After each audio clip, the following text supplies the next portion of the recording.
RPN is not responsible for the views, actions, opinions, or statements of its guests, advertisers, or its viewers. The information on this program is not to be construed as medical or legal advice. An appearance on this show is not necessarily to be considered an endorsement, and as always, we encourage you to do your own research. Enjoy the show.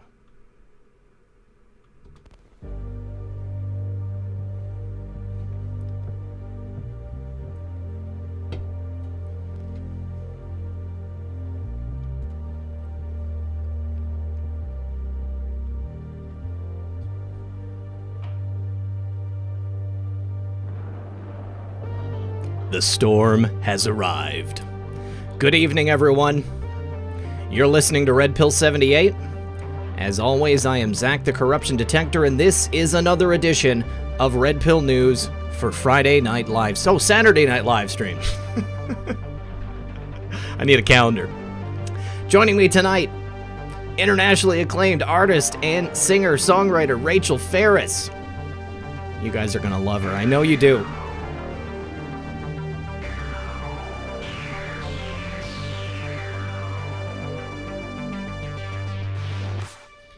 Do me a favor, guys. Don't forget to like and share this broadcast. Do me a favor. Hit that like button. Make it blue. Put this out on your favorite social media platform. Send it to your mom, your kids, your neighbors. Get everybody in here for a healthy dose of truth on Saturday night.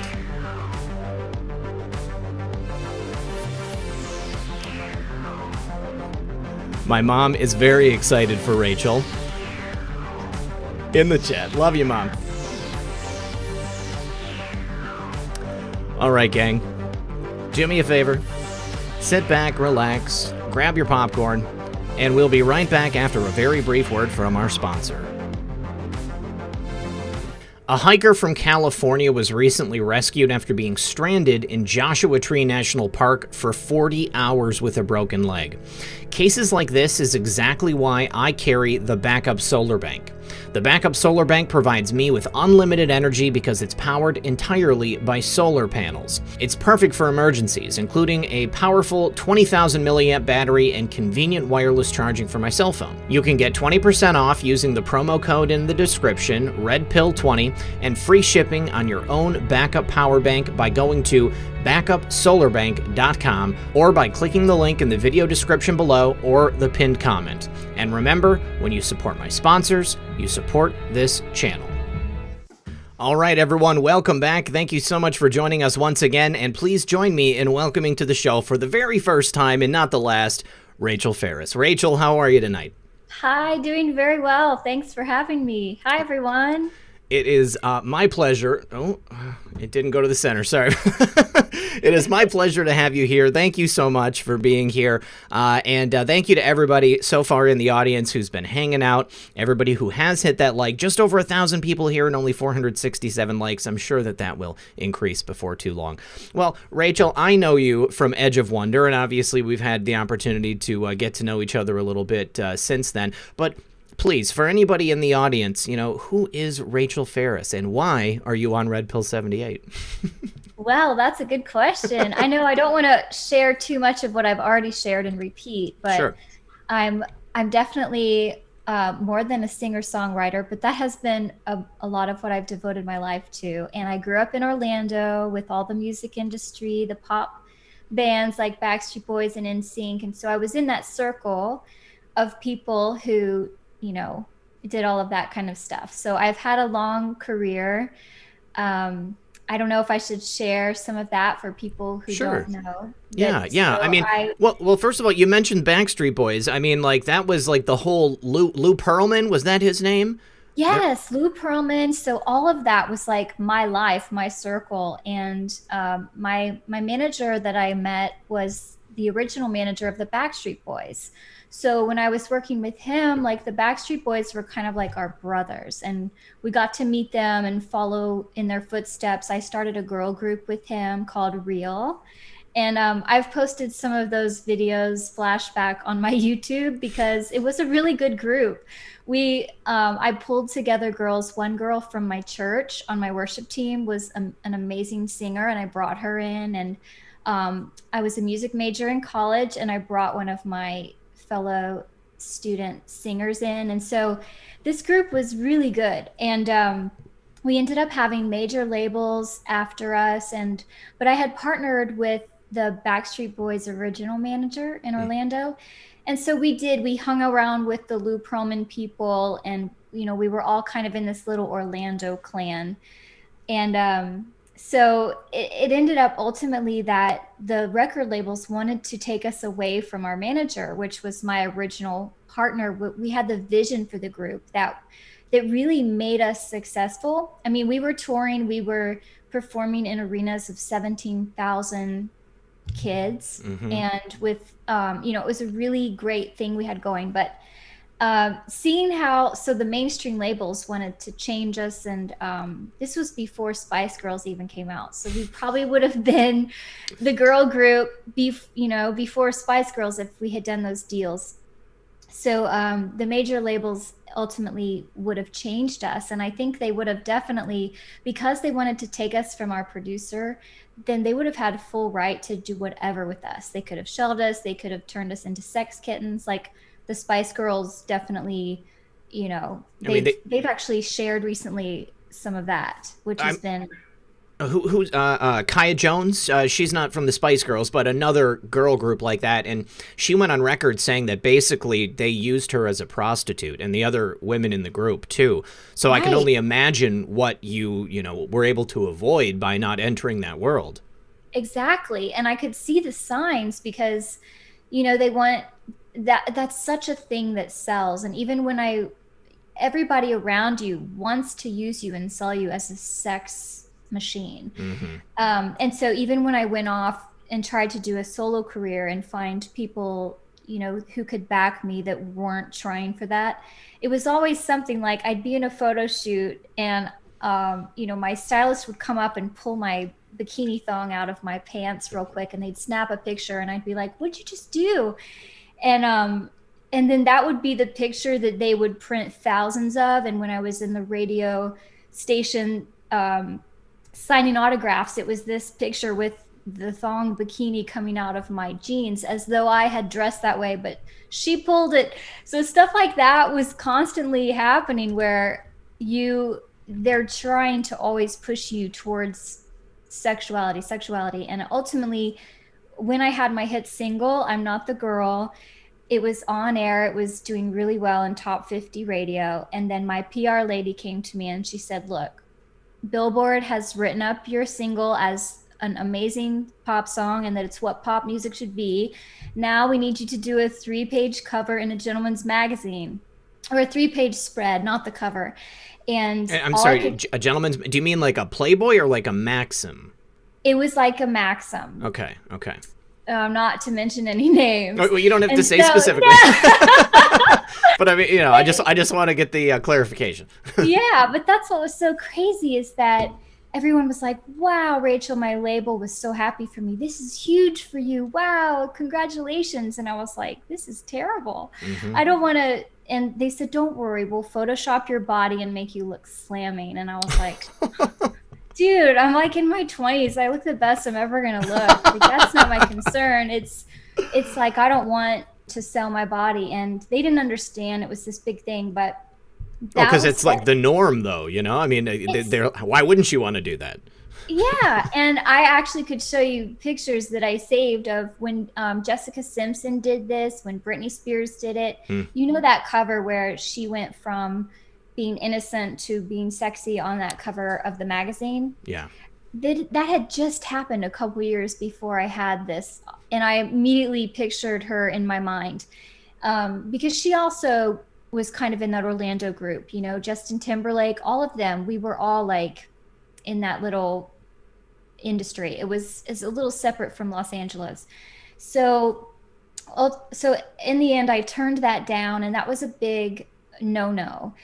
And I knew it, but I wanted to see if I could still, continue in the business without doing it. And over, you guys can watch me on Edge of Wonder, and I I actually just spoke about all of this at ECETI and gave more of the whole picture. So I hate to take up all our time with all of that, but you know, in a nutshell, I continued to have to either, you know, the way to survive, excuse me, would have been to take off my clothes in one way or another. If it was with an executive and, you know, sleeping with somebody, or if it was for a magazine for men to gawk over me, or whatever it was, you had to basically, in my experience, you'd have to take your clothes off and do things. And so that was never an option for me.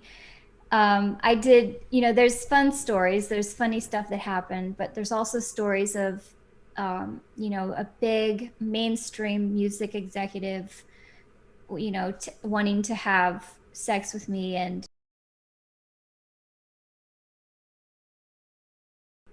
you walk away, you definitely lose your place. And there's plenty of other women in line that are willing to do it to get to that next step. And I never was. And even when I met Katy Perry working at the radio station after I'd been dropped from my label, she told the story about how she went up to Glenn Ballard's door and knocked on it and basically was like, "Hi, can I please do whatever it takes? Make me a star." And when she told that story, I mean, it really is true that you, in order to become a star, you do have to just do whatever it takes, and you sign a deal that really compromises your soul and really strips away, even if you don't realize, one step at a time, you know, because you start with your body and your sexuality, which in some ways that can be a very good thing if you're in a loving relationship and you're committed and you're with somebody. But when you're displaying that for, you know, widespread, like mass marketing, you do chip away at your soul, and there are major consequences. Before I continue, I just got an error on my screen about my mic. I just like to make sure that everybody can still hear me before I go deep into the next question. So if I can just get a real quick 5x5 in the chat, I would certainly appreciate it. But what I wanted to know is, you're talking about those contracts. I mean, do those contracts explicitly state what types of exploitation you're going to have to go into, or is it basically just the idea that they own you? I mean, do they spell out that they might ask you to do something like that in the future that, you know, you might not be comfortable with? That's what's so crazy. The contracts are written in such a way that every lawyer I would go to would not stand behind them. And this caused me anxiety. Even to this day, when I see a contract, I get such anxiety, because when these lawyers are looking over it and they don't want you to sign it, and you're sitting in this limbo where you want to do this, you feel like you want to do music, but there are specific things where you sign away your likeness, you give them all rights to your image, your likeness, your namesake. And you know, you don't know the depth of what that means when you're signing this. In some ways I did, because I did seek out legal advice and I was very concerned, but there's ways that you can maintain some rights. But this is where I think it's kind of wild that I imagine these artists with their big $1 million deals, because mine were so, you know, reasonable. If you exponentially look at what they might have to sign away, I would not be surprised if it's to the level of, you can literally clone me, because the way that you are, your person, your essence is what you are signing away. You're saying you can exploit my looks, my talent, my voice, my name, my likeness in perpetuity. And when it says that, I mean, they know how to word it to where there are no limits. And that's where artists probably don't know what they're getting into. Well, and if they're young and impressionable, and especially if they have management or people around them, handlers, if you will, that don't have their best interest at heart and just tell them, yes, you want to go ahead and sign something like this, then it would be very easy to compromise them and just go ahead and do it. Now, cloning, that's an interesting thing, because there has been this group of people, and maybe it's more than I realize, who think about this idea of cloning, and specifically in Hollywood. You hear it all the time. And I know that not everybody believes that there are clones of people. I mean, I know certainly the idea of body doubles is very real. We've seen Hillary Clinton with various body doubles at any given point. But you go back to when we were kids, Rachel, they cloned a sheep. Okay. Obviously, it's been 20, 25 years now. I mean, it seems to reason that with the advances in science and technology, maybe they probably could actually clone a person. And one person in particular that was honestly the only person that ever made me really consider the idea that clones might be a real thing in Hollywood is Gucci Mane. He's a rapper. And he went to prison for some stuff, and there was word that came out while he was in prison that he had been beaten by a guard and he might potentially die. And then the next thing you know, he gets let out early, and he was kind of a portly guy when he went in, and he came out and he's cut. I mean, he's just ripped, and he's got all these tattoos, but the tattoos look different. He's got maybe a different hairline. His teeth look different. I'm actually going to show, because there's quite a few pictures you can find online which compare Gucci Mane before and after. But I'm going to show a couple of these images on the screen. I'm going to do a screen share, and I want you to look at this, because I feel like this is something that if you're not familiar with Gucci Mane, this is something that you need to see. All right, okay. So let me share that, and then I'm going to show the audience as well. So right here is Gucci Mane when he was going into prison. Now here he is coming out of prison, and his face is similar, but his skin color it's a lot darker in the new Gucci Mane. And I want to say his chin is just a little bit different. His hairline's a little bit different. His tattoos are in a couple different places. I think his teeth are nicer, but more than anything, with the amount of weight this dude lost, there'd be some excess skin there. But look, you can really see it right here. His skin is a lot darker. But even more than that, there have been people that have gone through and done comparisons on his tattoos. Now, granted, if he had lost a bunch of weight, then his tattoos would be, positioned a little bit differently. But not to the degree that they are. And now you look at this, and that looks like two different people to me. I mean, they're similar, but they don't look the same, and so I thought that, here we go. Here's a comparison of the ice cream cone. Here's the ice cream cone on the original Gucci Mane. Here's the ice cream cone on the new Gucci Mane. Now, it's not quite the same. It's just not quite the same. So I feel crazy for even saying it, but I want to know, from an insider's perspective, is this anything that you've ever heard about yourself, or you've ever had any experience with? Did you ever think this person might be a clone? Yes. The thing is, I like to reserve the right to hypothetically talk about anything, even if there's not factual evidence, so to speak. But I have seen so many things that make me question. I mean, being an artist, when Britney Spears went into the radio station and tried to release her song that said, it literally said, the lyrics said, "I've been cloned."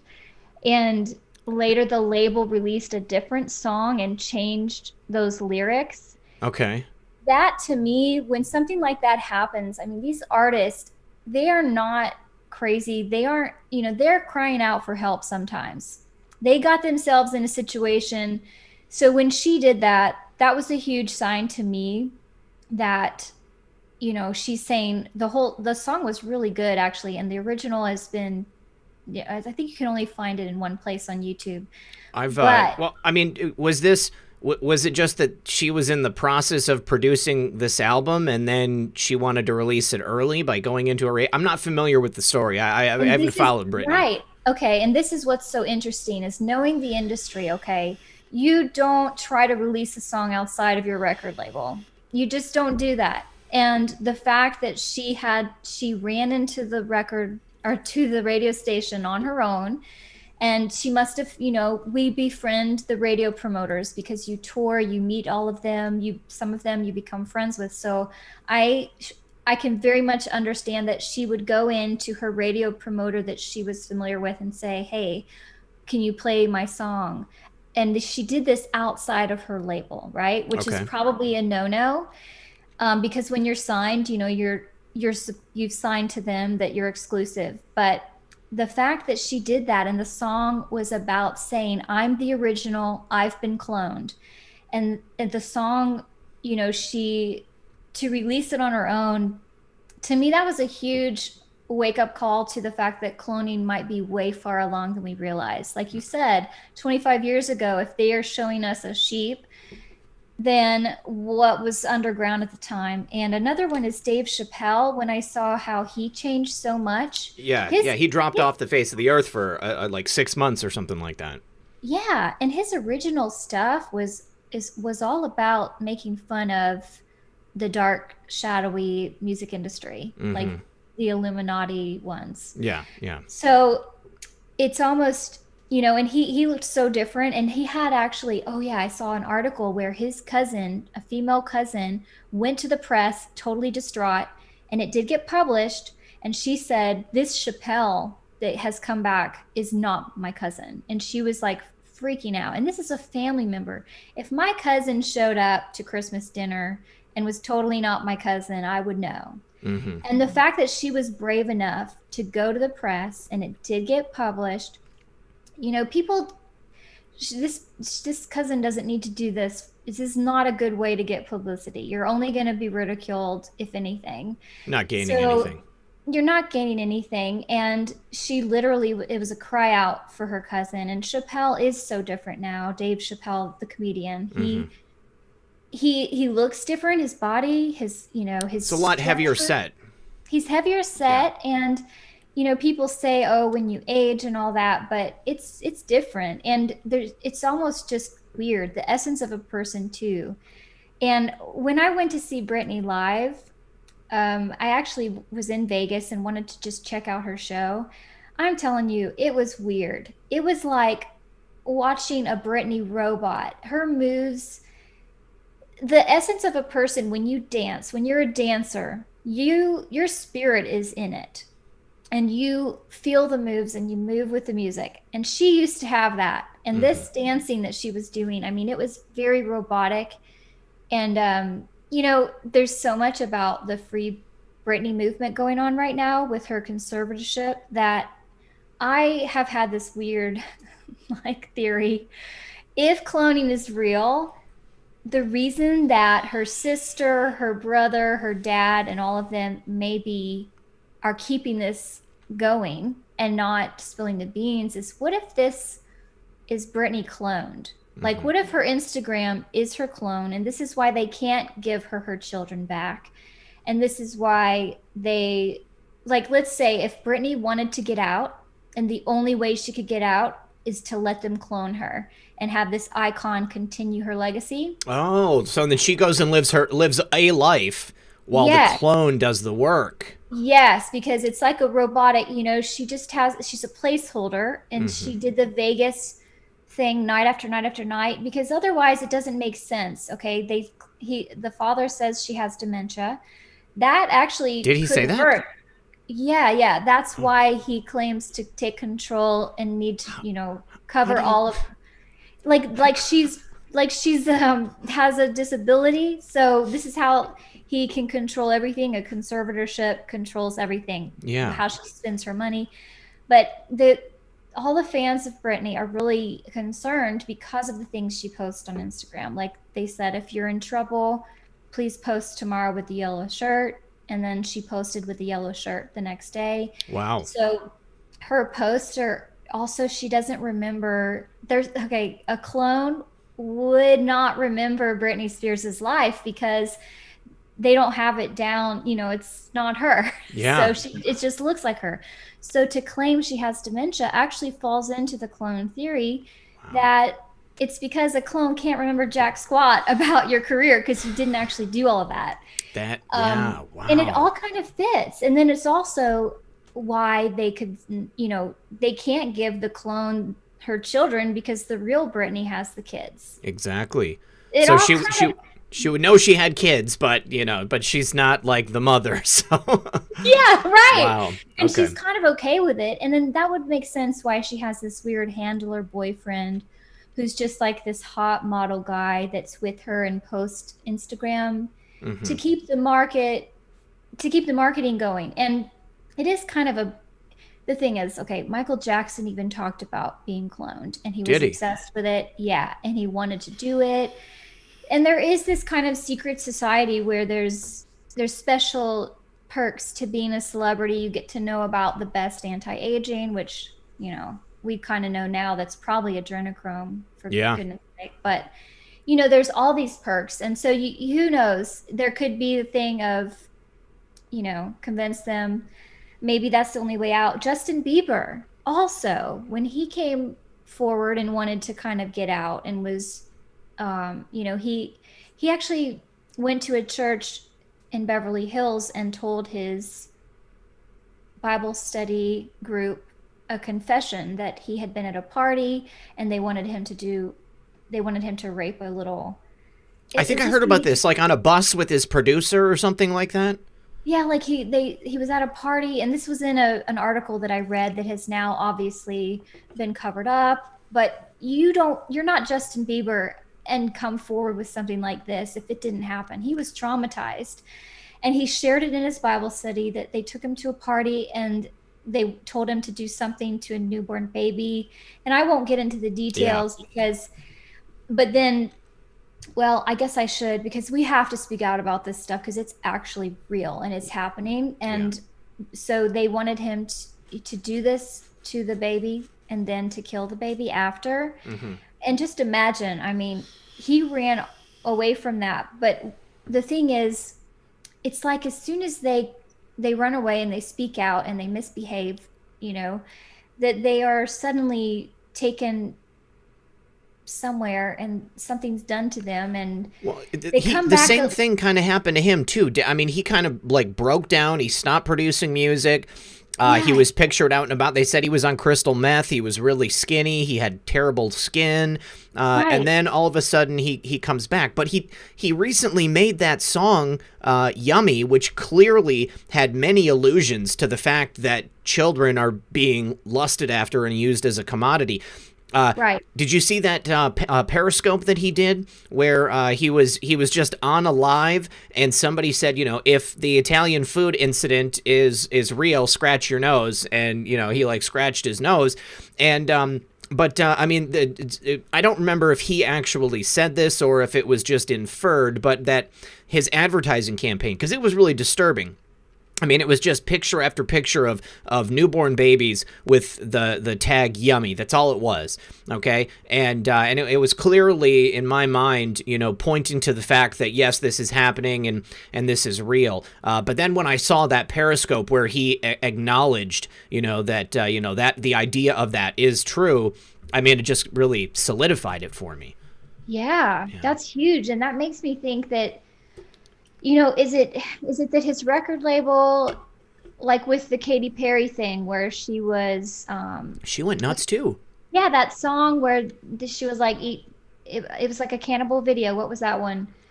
Where she's saying I don't know what it is. Eat my body. She's like on a platter, her body. Okay. It's making me wonder, are the labels pushing them to do this to desensitize us to it, or are they like with Justin Bieber, or is he trying to show us that it's true? Because it almost seems like he's still under their control, and that video is more like their agenda to desensitize us to this, just like they tried to get Facebook to allow pedophilia to be one of the markers. It's like they slowly try to normalize these things. And Katy Perry's thing with cannibalism, her video, I think she was totally under control with that. So I feel like Justin Bieber is still, like, they reeled him back in to be the puppet again.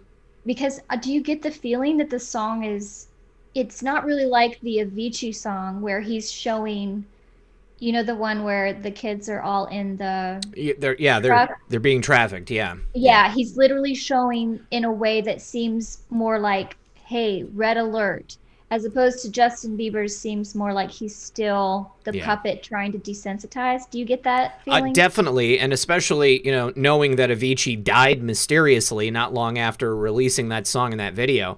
Right. But I mean, it's crazy to think how many of these recent child stars and then, eventual teen idols and pop stars have the exact same journey. I mean, they're created to be this innocent child, and then they become teenagers, and then they're sexualized, and then they are, just overly sexualized, and then they have, this explosion of popularity, and then they have an inevitable meltdown where they have some type of mental breakdown, and then it's like they're reconstructed and then put back out for consumption on the market. Yes, and they're totally different, but most people at that point are so busy with their lives. The little differences, they don't have time. They're just like, oh, that's Lady Gaga, Yeah. And it is crazy because I've noticed when Katy Perry first seemed to be waking up, she seemed to have a spiritual awakening like a lot of us have been going through that kind of came from the electromagnetic fields or divine intervention.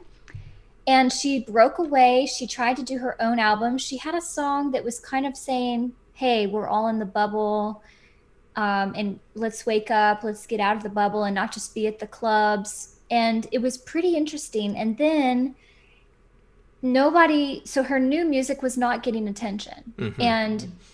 And it's almost like when these stars try to break away and have an ephany, this whole machine around them stops. And they don't have the marketing, they don't have the recognition. Yep. They release an album and they see, and their label is like, see, without us, nobody gives a crap about you. So at that point, they either have to lose it all, their way of life. By now they have a huge house that's, millions of dollars or $100,000 a month mortgage, whatever. They are in deep.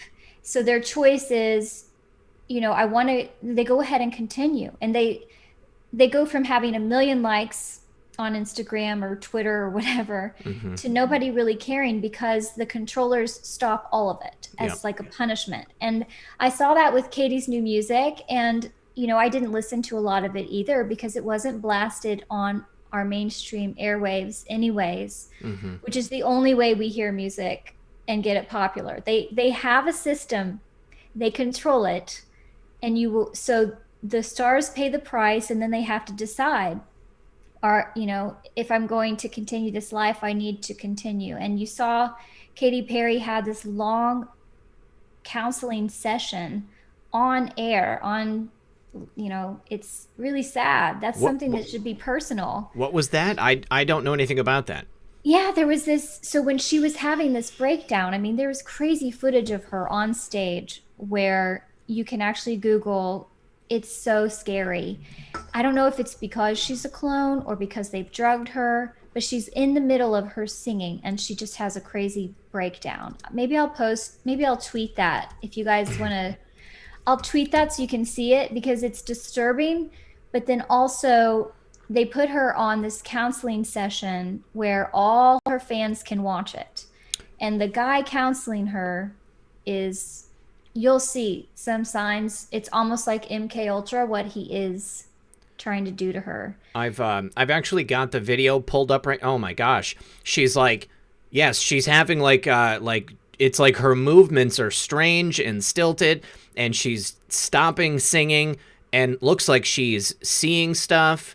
She's staggering around the stage, and I could see from the thumbnail that some guy rushes out on stage, but I'm not. Oh, and she just collapsed. I'm not playing the audio because I don't want to get a copy strike, but he just picked her up and he just carried her off, and she is limp. How strange is that? And this stuff happens to them, and I'm so tired of the industry claiming that all of these souls are drug addicts and crazy. And when we're finally to our age, we're not just like 18 and seeing this for the first time. We've seen it over and over. And I just hope and pray that we can, shut the system down, because it's abusive. And, I don't think they really knew what they were getting into. They're usually very innocent. Like Katy Perry was a Christian, Justin Bieber was a Christian, Jessica Simpson was, and also Selena Gomez, and then they turned her sexual.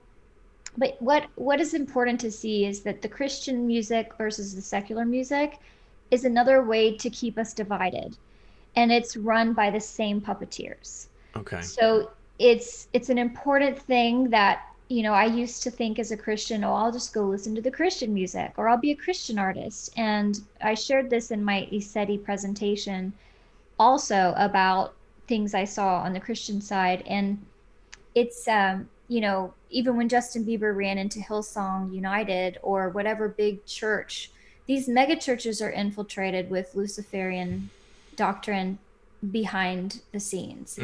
And so there's a lot of things that I've seen that probably are too much at one time, so I'll stop right there. No, that's fine. This is perfect. You're doing great. So just, somebody said something the other day. I was, so obviously we live our whole lives, and popular culture is all around us. And before we realize what's going on, we consume it and we enjoy it, Hollywood, obviously, the music industry, obviously, even, fiction, I would never read a John Grisham novel now, knowing what, supposedly he's been involved in. But, right. I still have, like, my vice. Like, I love the Marvel cinematic universe. I love superhero movies. There is a certain amount of escapism, that I allow myself to, to indulge. But I was talking about Ricky Gervais on a show the other day, and this guy attacked me in the chat saying that my discussing Ricky Gervais in a positive manner was hypocritical because, I've spoken out about the injustice and evil things that happen in Hollywood. Well, Ricky Gervais has spoken out, whether or not he's, legitimate, and whether, has the same type of intentions as people who do shows like I do. But still, I can objectively look at the show that he did called Afterlife, and it's about him and his wife. He loses his wife to cancer. It's about losing the most important person in your life to cancer. And that moved me. I was emotional as a result of, learning about that show and seeing the first episode. But the viewer that was speaking with me in the comment section said that by telling people that I had a favorable reaction to that show, that my influence is so great that it's going to cause everyone who watches the show or watches my show to now go watch Ricky Gervais's show. Well, I'll tell you what, they either have to have Netflix, which means that they already don't care, and they're, if they want to watch it, they're going to watch it, or they can go ahead and download it like I did, and it's not going to do anything, to help the people who made the show. So whatever, I trust my audience enough to believe that they can make up their own mind, and that I'm not making up their mind for them. But do you think that any type of support for Hollywood or for the music industry is fundamentally in and of itself something wrong, that's not something we should do? I mean, do you yourself, are you able to enjoy any type of pop culture like that anymore, or has this poisoned the well for you, so to speak? It has poisoned it, because it's crazy. Like, even in dating, like if I'm on a date with a guy and he's talking about a Tom Hanks movie and sure, how awesome Tom Hanks is and stuff, I'm just like, oh, I love Tom Hanks. Not really, not. Oh man, it really makes the dating world hard when I bet so much, because so many people are so connected to this stuff. But yeah, there is so much poison, and it's tough. I mean, I still, when I'm working out and I'm listening to some music, it's like so many images pop in my mind of each song and what I know about the artist. And, and it's tough, because here's the clincher. When you know how it works, when these executives are putting their names as one of the songwriters to these artists, right? So like Michael Jackson, Whitney Houston, Prince, so many of these names, when these people die, when they're dead, because they naturally died or something else happened to them, there is so much money to be earned by the people who own the songs now and own their catalogs. And so when you know that you're listening and continuing to support because of the trauma of losing this artist, that was part of a plan. And they sell way more music after they're dead than they ever did alive. And who gets that money? It is these people who have set up this system, the dark, dark people. Well, I wouldn't even call them people, but so it is hard, okay? Because wherever there are some good artists that somehow maybe they're independent, there are some good documentaries and TV shows maybe, but it is really hard. Like when you start to see Seventh Heaven and shows that I watched that I was like, okay, good, I'm watching something good. Yeah, that one killed me. The dark Illuminati people, they love to take people like us and put us in a little herd watching Christian programming that they've created. And I think they do enjoy and laugh, and they feed off of our energy when we are so distraught to see our heroes are either pedophiles or, whatever they're doing that comes out later. That is all just louche when we are so upset to see our heroes fall. And this is why it's so important that our psychology is so addiction prone. We are so prone to put someone on a pedestal. If we see them in a movie or constantly on TV or hear them on the radio, I'm so thankful I'm not famous. I think a lot of people think that I'm somehow disappointed that I didn't make it, or, oh, she wasn't talented enough and that's why. And I have no desire to be famous and never did. I love to make music. So the thing about it is that when we make these people so important that we are devastated at their life choices, it shows something about us that we have elevated this person in a way, because we want a hero. We always want someone to look up to. Yeah. And I think ultimately a lesson for me has been that just not to look to an outside source or hero, but to be my own hero in a way, with obviously God is my hero, my creator. Right. But he's given me the power to actually just, live a life and not seek this exterior recognition or because, okay, the whole system, like look at Jim Carrey, look at all these people, like they really, really wanted fame, and they will tell you that. And ultimately it left them empty and so distraught. And like Heath Ledger killed himself doing a movie. Oh, arguable. I mean, he didn't kill himself, but like doing the movie, right? Yeah, I know. He's no longer with us, however it happened. I know. And that actor who ran into the tree. Paul, what's his name? From, you guys remind us, Paul, what's his name? Need for Speed. Was that not, I'm sorry. Well, no, Need for Speed, that was the video game. What was it? I don't know, but they said he Fast and Furious. Fast and Furious.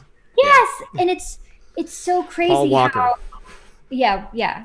And he it's so along with the theme of Fast and Furious. Like, okay, he ran. How ironic. Yeah. It's like so annoying because it's right in front of our faces. And just the same thing with the what is his name? I'm so bad with names, but Chesterton. Chester Bennington. Bennington. I'm so bad. Chester. And what's his name? Chris Cornell. Yes. And one of them was killed on the other's birthday. Yes. And they were best friends. And they were both working on a documentary. And they were, yes. And when you hear this as an artist and you're like, those jerks, to do it on their birthday, and they love to have this sequence this, like, oh, Phil Schneider, the whistleblower that talked about the tunnels that he was building. Yeah. Whatever they did to him, I mean, they make such a show of it. These are not suicides. And Brittany Murphy, I mean, the list goes on. I was just speaking with my girlfriend, Real Red Pill Girlfriend, last night about Brittany Murphy. Were you aware of the circumstances of her death? There was a woman who was a DHS whistleblower who had blown the whistle on people allowing illegal immigrants into the country. She was like friends or neighbors with Brittany and Simon.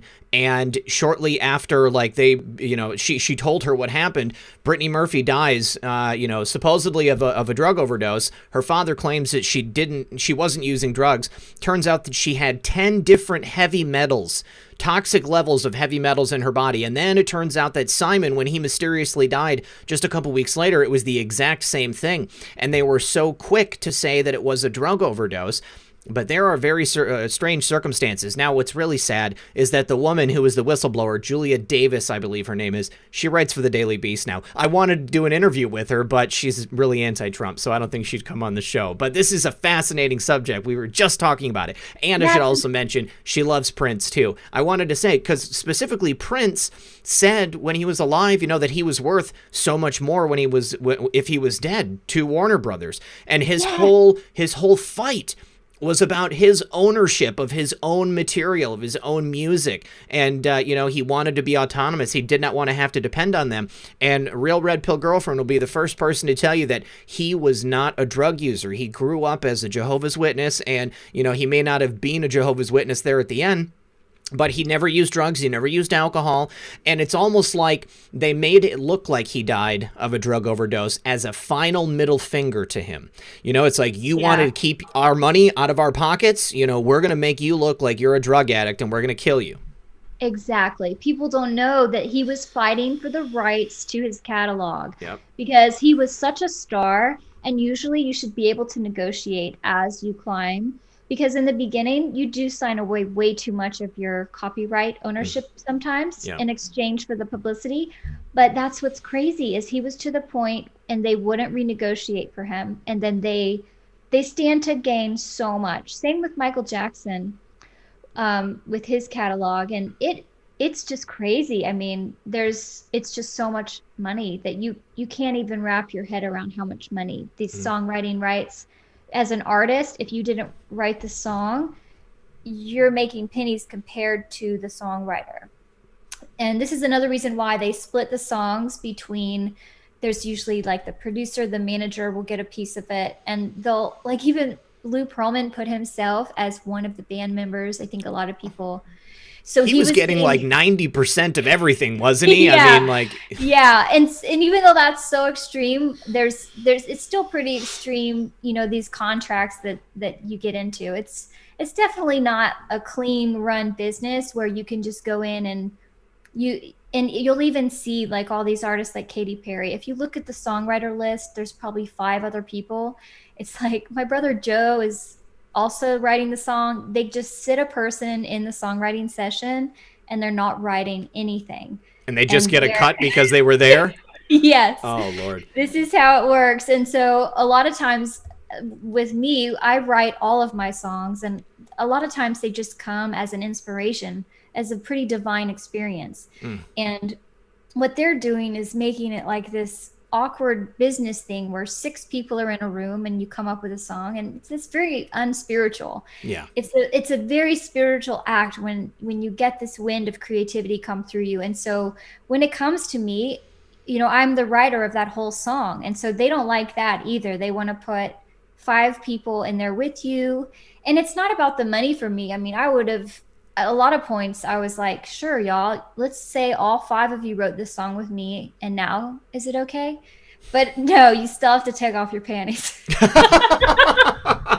Oh, don't mean to make light of it, but oh gosh, I just realized Top Chat has been on this whole time. I haven't been seeing everybody's chats. All right, so what about, obviously you got involved in the music industry as a young person, okay?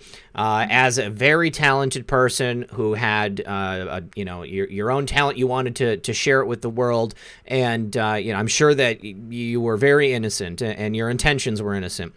And I imagine there are probably a lot of people in both Hollywood and in the music industry who are, family people. They're trying to make a living. They wanted to get involved in entertainment because that was their passion. What is the level of awareness of people in these industries? Is it common knowledge that most people higher up are dirty and they're doing bad things and they're taking advantage of people? Because this is another thing that that person had said to me, that if you are a part of these industries, doesn't matter who you are, what level you're at, if you're in Hollywood or you're in music and you're not blowing the whistle on what's going on, then you are part of the problem and therefore you are guilty. Are people innocent in this? Does this entire industry need to come down, or is it just a matter of targeting the people who are doing the abuse? That's a tough one, because I have just continued to find a lot of darkness. There have been some really good people, like my current radio promoter. He is a good man, and there is a remnant. It's just, I don't know the percentage. I don't know. It's hard to find them, but they are in there. And so Gary Lefkowitz right now, and then also the small label that I found, Big 3 Records, the owner of that, he is a good man. And there are good people trying to do this. It's just that the machine, the way it's set up, because of the way they destroyed small labels back when Napster came out, they took control in such a way right now where you cannot survive. My small label had to drop me because when Napster came out and music was free, they took control of the whole system. So right now, as it is one controlled system. So even if you're a good person in there, you probably can't pull any strings or call any shots or make anybody successful with your position. Mm-hmm. So basically that has to come down. The whole structure, I'm hopeful because actually Trump signed a Music Modernization Act. Oh. If he gets more involved, this happened in, I think it was 2018, and I was blown away because no president ever cared. Since this Napster guy, who also became the president of Facebook, changed the course of my entire career, because my single was a hit. It's actually in the karaoke books, but it was now free because you could just download it for free. Mm-hmm. So my label went out of business because of that. So yes, the good people have been pushed out right now, a lot of them. And I think that when things completely crumble, these people can rise back up to their place. And if maybe Donald Trump can restructure the business to where it's more fair, just like he's doing with the medical industry and all of these other things, then he could restructure it to where artists who aren't in that big controlled system can actually work and get a fair, compensation where it hasn't been like that for so long. Because of streaming music as well, you get like a quarter or an eighth of a penny per play. Every 1,000 spins or something. No. Oh, wow. That's it's horrible. Nothing. No, you have to be a mega star. And even what's Kanye West? I've seen him with Trump, and I don't know what to say about that, but it does seem like he's helping Donald Trump see maybe the issues around that. Yeah. Maybe. I like Kanye, Kanye gets a lot of crap, and I think that people automatically just assume that he's mentally ill. But, I think that he definitely became part of this industry. And then as time wore on, he clearly realized, how corrupt it was and what's going on and what they wanted him to do. Right. And he got rich enough and he got powerful enough to where he didn't necessarily have to do what they told him to do anymore. And that's when he came out, and went against the narrative. But as soon as he did, then they said, oh, now he's mentally ill. Kanye West is bipolar. We don't want you out there talking. They tried to commit him. They tried to have him 5150'd in the same way that Amanda Bynes and Amanda Bynes follows me on Twitter, by the way, or maybe I just follow her. But I've always wanted to try to get a statement out of her, because that is another crazy story. And coming back to Amanda Bynes, Sam Lifty, okay? Sam Lifty was the handler for Britney Spears, also was the handler for Amanda Bynes, and probably I've heard his name come up with other people in the past, but it always seems that when these artists get to the point where they're having a mental breakdown, they usher in Sam Lifty, and then, you know, he brings them back into the fold. Do you know anything about him? I don't. I haven't looked into him, but that is a good thing to look into, because also Mariah Carey had her breakdown on TRL. And I'm sure that somebody came in to handle her, and Katy Perry had her handler. I mean, it's crazy because there's so much to it. It's such a tight circle. I would love to ask Russell Brand what he knows, because he has he seems to have come out of it and escaped. But, you know, he did date Katy Perry, and I'm sure he's got stories. I've seen him with some Obey stickers where he used to hold them up or point to his leg with an Obey sign. So I feel like he was a part of them trying to get that Obey message, but he seemed to have broken away. So I think he has some intel. We've got to get him to help us confirm, or maybe this will all come down, because I have, you know, once the Epstein and the Weinstein and all of that was coming out, I saw a window, and I already had a song ready called Light Me Up to kind of push it out the window. I saw a little opportunity of maybe Hollywood is restructuring and I can get, you know, back in right now. And so it is getting airplay with the good guy Gary that I found. He is a good man. I love that. Good guy Gary. Hi Gary. Good guy Gary. Yeah, good guy Gary. He's a great radio promoter, but he's playing Light Me Up, and we're doing it from an indie perspective. But the single's doing really well, and I'm thankful just to be able to have some music out, because it actually gives me life again. Being a creative person and not creating, I realized it did kind of stifle me, and that, you know, I should still do it, but it is hard if people aren't being touched by it, because that's the whole reason I ever did it. I remember being backstage and a guy finding me at the green room and saying, I just want to tell you that your song Soak kept me from the deepest depression. Or a girl calls me, you know, when I'm in my dressing room and says, your song helped me through my mom dying. And, you know, music heals and music helps people. And it is like that natural thing that I'm good at. So it's really cool to be able to create. And I hope that people, you know, want to hear it, because if they don't, then I'll just keep doing my day job. Well, Rachel, let me do just a couple of quick thank yous to the audience. I want to say over the last 2 days, I've gotten more donations than I've gotten in the last month, and I really appreciate everybody who's supporting the show. Today, actually, as of 4:42 this morning, Rob, I don't know if you're in the country or if you're someplace else, but thank you very much. John, thank you very much as well. Janine, thank you very much. Michael, thank you. Dana Finkler, also, I hope you had a good birthday, buddy. Longshot Mags 2. And EO2 Dave, thank you so much, you guys. And then also on PayPal, let's see if anybody else hit me up on PayPal. I also want to say that somebody who watched the show last night saw that I was having all the microphone issues. She sent me a new microphone, and so I almost started crying when she sent me the email. And I just want you to know so much. I don't have permission to say your name on the air, so I'm not going to say it, but I just want you to know how much it means to me. Douglas says, Zach, such a great show last night. Even the callers were spectacular, even with the mishaps. Well, I really appreciate it, because it's pretty stressful when you're live on the air and then you've got the issues with the mics. Also, Marcy, she says, thanks for all you do. Kathy, thank you. Cindy, thank you. Frederick says, thank you for doing a great job.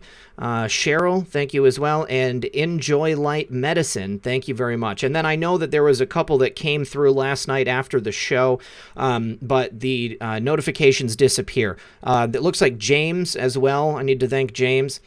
And then there was Jill, Robert, Meg, and Wayne, as well as Dannon and Lucy. You guys, thank you so much for the support, you guys. It really, really means a lot, because I put my heart and soul into this. And it's my intention to be able to do this for as long as I possibly can. We have to make sure that President Trump gets elected in November. And even once that happens, I want to continue to keep doing this for the entire term of his presidency. And hopefully when Don Jr. or Ivanka or Eric is elected in the next election in 2024, I'll be able to continue after that as well. Now, my daughter is a singer, and I'm always so worried because I've heard so many stories like this. And it's disturbing, but she's got an entire album that she produced, and it's out on SoundCloud. And no, I'm not going to drop it because I don't want her to be embarrassed with people figuring out that that her dad is Red Pill 78. I don't think she's ready to tell people that yet, but she's very talented. She's got an amazing voice, but it's because she did it all herself.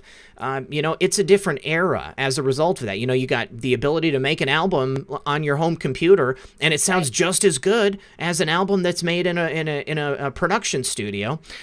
My friend Bryson Gray, he just had like I don't remember. I want to say it was somewhere between top 50 and top 3 song on the Billboard streaming charts with his new album MAGA Season.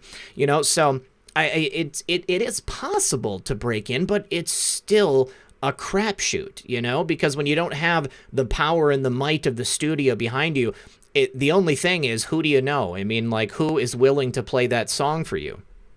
Right. Yeah. Yeah, you do have to have someone in your corner for airplay, or you have to play live a ton. If you're going to do it on your own, you can build that way. But it is really hard because, we're in such a digital world right now but I think we're at the cusp of a big change. So if there's a big change where live music comes back, she can play shows, and there's such a value to the grassroots following. Mm-hmm. But if you go the promotion route, which our industry is really high on with, the mass marketing, we'll have to have a restructuring of that where she has a chance, because you see like Ariana Grande, all the artists are chosen and primed.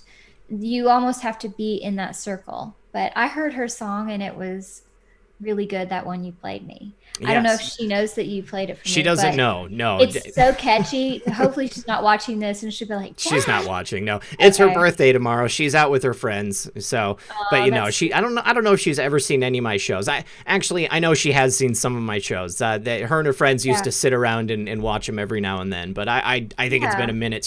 She works full time and she's in school, and she's worried about becoming an adult now. So she's already been an adult. She's going to be 19 tomorrow. I can't even believe it, but amazing. Yeah. Well, seriously, that song you played me was stuck in my head, which is a good sign, and it has a cool vibe. Who knows? I have my company, Promising Music, that I've my own record label, which I'm only on it right now, and then I have Gary. So who knows what the future holds? If I'm able to, if things crash and are restructured to where a business would make sense, I would love to, in the future, bring on other artists and kind of develop them and help them, because I do know this industry. It's what I know the best. I've spent my entire life in it.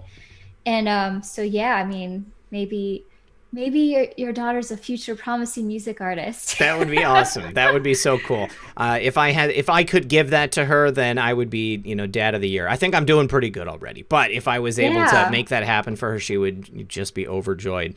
All right, you guys, I've opened up the phones. Sweeta's already on the line. She's going to be our first caller, but I'm going to drop the Zoom link here again. If you have any questions for Rachel, and, from what I understand, Rachel, I mean, there's nothing off the table, right? I mean, as long as it's not too weird, not too personal, she's not going to answer it. But I mean, like we've got all different manner of subjects that Rachel is familiar with. So I want to ask you what your first red pill moment was. I mean, what really started opening your mind to the idea that things are drastically different than we're taught as children? Wow, that was going back to college. So in around 2008, I went back to school, and it was mind-blowing because the whole structure of everything I'd been told was just basically I started from scratch. I was open-minded, and I took mass media and society. I took political science courses. I took US history, world history, religion. I studied all the religions of the world to try to understand everybody and to understand the history of our world. And so many things that I thought I knew, I didn't know. And it was like I went to college to learn that I didn't know anything. Yeah. And it was beautiful. But my school was special. I went to Belmont University, and I'm telling you, that was the best thing I've ever done. I didn't go for a trade. I feel like this is something that really hurts our society, is that we go to school to learn a certain trade. I was able to go and just learn everything I wanted to know because I was already, in my music career. So this kind of education really opened my mind. And that was the biggest, huge red pill that started the journey of breaking through everything that I had been told. And there's just so much that changed. All right, good stuff. Real Red Pill Girlfriend just let me know that Lady Be Good also sent a donation. I didn't see it there. I don't know if everybody is aware. I've said it before a couple of times, but PayPal had locked my original PayPal like a month ago. And so I created a new PayPal, and that's the information I put on the screen right there, and then also into the description of every video. So the old PayPal is still there. I'm just not actively using it.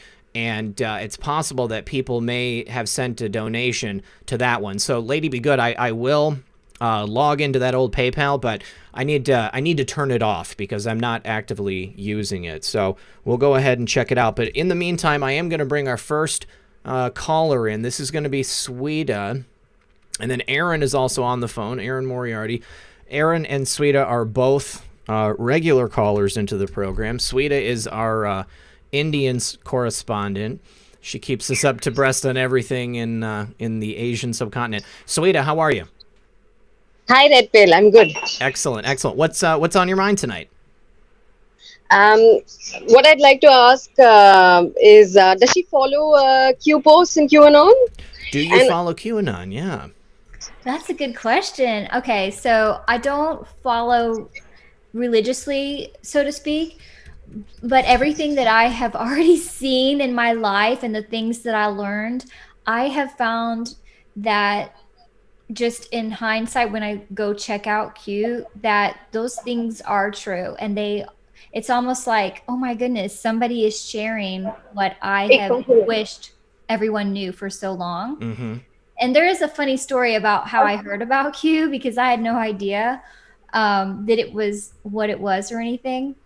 But I had met a hot guy and he was putting my desk together for me, and I was doing some research. So I had Eyes Wide Shut playing. Ooh. And he kept coming in and saying, "You're really distracting me with that movie." And I was like, "Oh, just, whatever. I'm doing research." And he was like, "Oh yeah, girl, you're doing research." And I was like, "What are you talking about?" I was like, because Eyes Wide Shut is that I think it's Tom Cruise and yeah, but it was a very sexy film, but I was not even paying attention to that. I was researching for the satanic rituals that go on in there. And so he kept coming in and he was like, "Wow, that is, this is so hot. Are you trying to get things heated up?" And I was like, "Dude, no, this is about satanic sacrificial crap." Yeah. And he was like, "Yeah, right. You're researching for the sexual stuff." So it's just funny because obviously I turned him off with telling him the history of the movie and how Kubrick ended up dead after this movie and stuff. And then I think it was like 6 months later, I never heard from him after that. He was like, "That girl that talks about the baby trafficking and the satanic sacrifices, I want nothing to do with her." So I lost that hot guy. But 6 months later, he sends me a text of a Q post about some of this stuff that I had told him about the satanic things. And I was like, "What is this post?" But I was like, "Oh, hot guy, Canadian guy. It's writing me again. Maybe I didn't turn him off so bad." So the fact that he heard about it on Q and told me, he sent this text, and I think he assumed that I knew what it was because of the conversation that I had with him. But that was the first I heard of it. So I went to check it out just to see why, like, who was this that was sharing about the things that I care about. So it was amazing. I looked at it, and, you know, every time I've checked it, everything that I see on there aligns with what I've experienced, what resonates in my heart. You know, it's incredible that the things that I tried to share with people, they couldn't handle. And I didn't do it as well as Q, because this Canadian guy was like, I'm out of here. So well, I think that I was just going to say, Jeff George in the chat, I think he's got a bit of a crush on you. He said, she sounds like a keeper. I think I was dating in the wrong pool. Yeah. That's really sweet. Many love connections in the Red Pill 78 chat. Okay, so yes, some people did send to my old PayPal. Lisa, I don't want to say your last name. Robert, I don't know if that's you, Robert, right there. Janet, and then Barbara. Barbara, thank you very much. She sent a large donation on the 6th. And then Bruce Wayne and Dana as well, and then another Bruce Wayne. So all of you, thank you very, very much. I don't know, Robert Beatles, if you which PayPal it went to, but let me go ahead and refresh the one that I'm actively using. No, Robert, you sent it to the correct one. The PayPal that is listed on the screen, Red Pill 78 News. That one is the correct one. Thank you very, very much, Robert. And then also Douglas, Marcy, and Kathy, and Cindy, and Frederick, and Cheryl. I think I read those already. But Sweta, did you have any follow-ups for Rachel on the Q following? No, actually, I have a suggestion for you, Red Pill, and I also have a few requests. Okay. Now the thing is, there's this another independent reporter called Jason Burmis. He's been looking at the Q movement a little. I think, if you and the Edge of Wonder guys form one team, and Jason Burmis and Robbie Martin. Now, both of those have this, have come up with this video on YouTube about QAnon. So if you could have a change my mind session with them. Team A would be, Edge of Wonder and Red Pill 78, and Team B would be Jason Burmis and Robbie Martin. Have a change my mind session on QAnon. Now, thing is,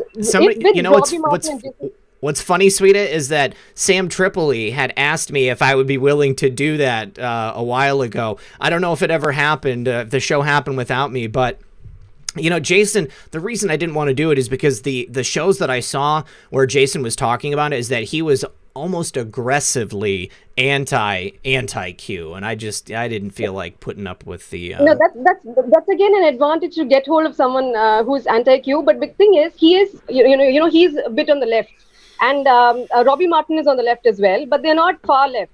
And having a sensible person on the left, to be able to change their mind would be a big advantage to the right as such. I think and you're right. With Robbie Martin, with Robbie Martin and Jason Burmis, you will have access to others like Abby Martin, Aaron Mate, Max Blumenthal, Jimmy Dore, Caitlin Johnston, Graham Elwood, and Luke Piaget. Now, they are never going to be the kind of people who are going to be excited about Q posts, but having people on the left, not the far left, but just left, and they are influencers, on the left.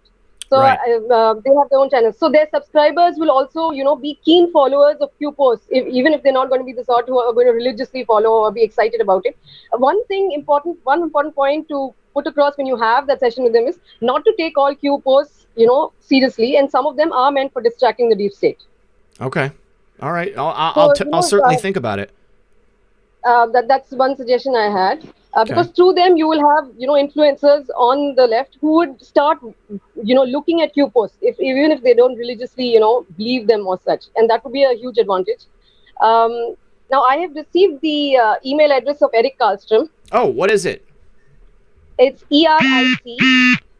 Hold on, somebody's phone just went off. ERIC KARL STROM STROM at fairpoint.net. at Fairpoint. Is that point with an E or just POINT? No, it is FAIRPOINT.net. .net. Okay, great. I will send him an email tonight. And there is, last time I gave you Douglas Jones' email ID. Yes. Douglas L. Jones, 62 at gmail.com. There's this other person who called Roger Tolces, ROGER. Okay. TOLCES. TOLCES. Okay, got it. Now, if you Google his name, you will find his email, his website called bugsweeps.com. Okay. And it has his number. Okay. Now he is a private investigator in America, and he has, he has found, microchips in a lot of targeted individuals.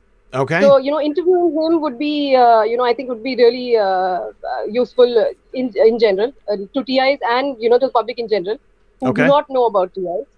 I am in touch with, an NSA whistleblower called Karen Melton Stewart. She worked in the NSA from 1982 to 2010. She worked as an intelligence analyst and she wrote reports. Once she gives me her email address, I will probably mail it to you. Do it. Perfect. I would love to speak with her. That would be great. Yeah, thank you so much. Hey, Sweeta, thank you for calling. We'll talk to you soon. Yeah, thanks. Thanks a lot, Rachel. Bye-bye. Thanks. Yeah, thank you. Good stuff. All right, so Robert Beadle said, appreciate you, brother. Sorry for being MIA. So much going on. Keep bringing the red pills to the peeps. And to the peeps, sheep no more. God bless y'all. Where we go one, we go all. Robert, I'm glad that you're here when you're able to be here, brother. I know what it's like to have a family and to have your commitments need to be placed wherever they need to be placed. Let me just see if there's any other special messages here. Douglas had said, great show last night. Oh, wait, we already read that one. Okay, I've gotten everybody taken care of. Perfect. But yes, thank you to everybody who has donated. Let's go ahead and see who's next. Aaron Moriarty was next. We'll see what Aaron has going on. Aaron, welcome back to the broadcast, my friend. Oh, looks like you got a haircut. Well, yeah, I got the Flowbee, so I can give a haircut anytime. I wake up with a haircut. Man, I still want a Flowbee. I tried to order one, Rachel, and they were all sold out because during the quarantine, I got a haircut like once over like a 4.5 month period. And then I got somebody to do a haircut for me in their garage. And then about a month later, I finally got this one. And so I need to do it more regularly, but I got a busy schedule. Aaron, what's going on tonight, my friend? Well, you got a great guest, Rachel Farris. I got a name for your next album, Ferris Wheel. There you go. That's a good idea. Well, I could say I'm out of the hamster wheel, out of the Ferris wheel. There you go. Or rising up on the Ferris wheel. I love a good fair ride. Oh, so many puns. I know. I met Prince a couple of times. No way. Oh, yeah. Yeah. And he is always really nice. One time when I saw him, it was at First Avenue. First time I saw him was at the bathroom at First Avenue.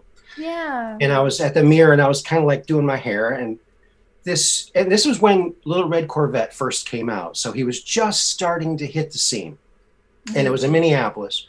And this short guy with a purple jacket with hand-done studs put on it. Yeah. And I'm thinking, who's this guy trying to look like Prince? Who's this short guy?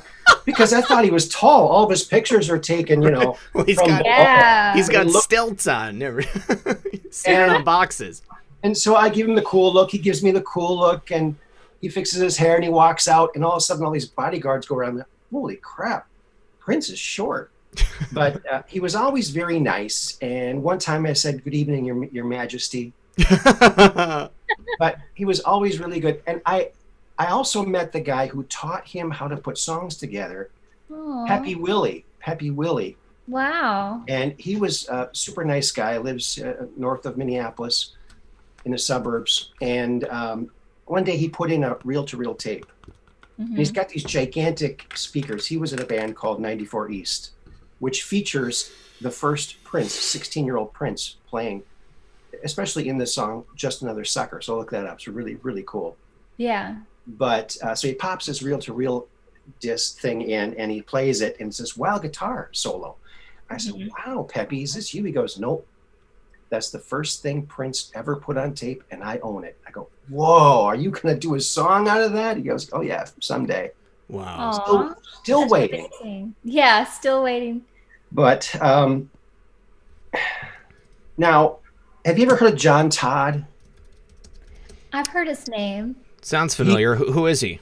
I think that's his name. He came out in the 70s, a whistleblower in the music industry. Oh. He was one of the 13 bloodline families. Oh, Wow. I remember him. Yes. He did some presentations, or there's some VHS recordings of him. Right, from the 70s. And he said that the reason why it takes so long to get an album out is because when they get the tapes all done, they send it to England, to this building that he used to be at. He was one of the witches, and they'd come and put it in the middle of a pentagram and put a spell on it. So anyone that listened to it would be under that spell. Oh, wow. Yes. Incredible. So anything you can do outside of the normal system, I would say go for it, because, it's just too creepy, and you just don't know what kind of creepy spells they're putting on it. And also Donald Marshall. Have you heard of that guy? I have. I neglected to bring him up earlier, but this is, if you're talking about clones, you have to mention Donald Marshall. Oh, yeah. There's so much we could talk about with Donald. Yeah. What do you think about Donald Marshall, Aaron? Because I'm personally skeptical of Donald Marshall. I heard him initially when he first came out, and I know that, apparently he was in a cloning center with Tila Tequila, and he said that he was on the cover of a Megadeth album, but I don't know all that much about it. So what do you think? Well, his body language and everything, he looked like he was genuinely terrified. And the things he was talking about were so out in left field. I have to believe the guy. As hard as it is to believe it, he was just such an honest presenter of this stuff. And the thing where these vril, these small reptilians, these underground reptilians, that they could come out of their proboscis, their being could come out of their proboscis, and they put it in someone's eye, and it circles around the eye, goes in and connects to the optic nerve, and it takes over the body and lives the life as that person. And some of these people have a slightly bulging eye on one side. That is actually something that I've noticed quite a bit. There always seems to be like you said, one eye that's bulging, or one eye that the eyelids don't open. One of the eyelids doesn't open correctly. But I saw something that said that, it reminds you of A Clockwork Orange, when, the Droogs, whatever his name was, he had his eyes held open so that he could, be forced to watch that indoctrination film, the ultra-violence. And electroshock therapy apparently has an effect on your motor functions, or whatever, your ability to control something like that. So yeah. I don't know. Maybe Donald Marshall would make an interesting interview. Is he still around? I think he is. I don't know if he's doing interviews or not, but he'd be a good guy to get for sure. I like that you say that, Aaron, because one of the things I was talking about with Zach is that they put 6 people who don't even write songs as the songwriters. And so they do need somebody like him. It's Donald, right? Donald Marshall? Yes. They do need someone like him to actually create the dang song that they're taking credit for. So this actually helps with the theory that it's really going on, because they can't create. They aren't creative. They're missing that. And they want to make all the money. So to me, that's a point towards his, story. And I always go back to, these really sensitive souls who are very creative. I can understand where they're coming from. And we are not the typical type of personality that's going to go and share. We're generally more private, more soft-spoken, the really hypersensitive creative types. Not to put us in a label, but I can relate to that side. And there's nothing to gain to come out and speak about things like that, like you only stand to be ridiculed and mocked and laughed at if people don't believe it.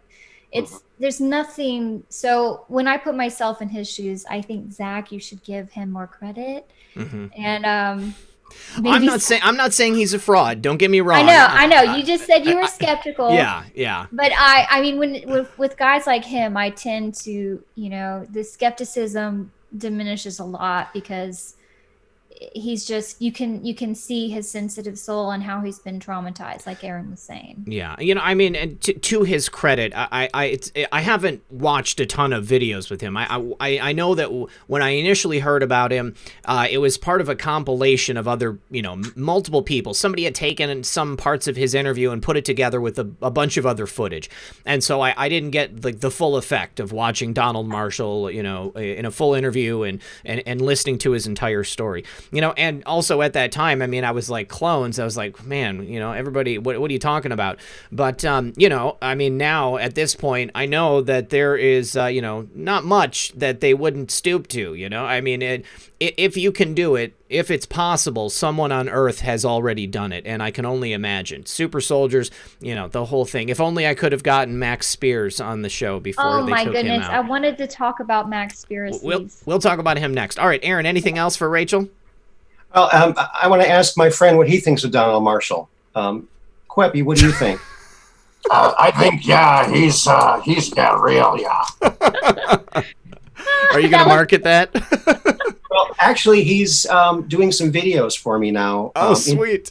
So all memes. They're all memes. So you can, he looks like the guy on all the memes. He looks like Pepe. Yeah, he's Queppy. This is Queppy. So he's Pepe Puppet? Yeah, he's got a cube tie.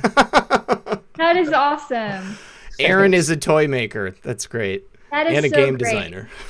That is awesome. All right, brother. Thanks for calling in, brother. I appreciate you. We'll talk to you soon. Nice to meet you, Rachel. You too. Bye-bye. Bye-bye. All right, I need to say thank you to Inspired Insight. And also, William says, I am an avid stock trader, active stock trader.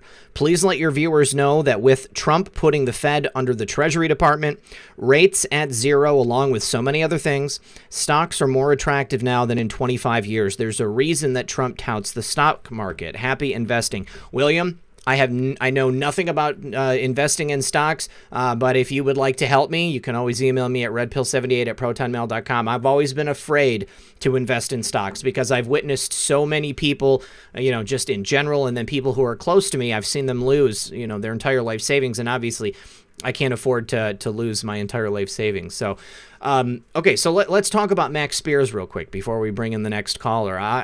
Max Spears.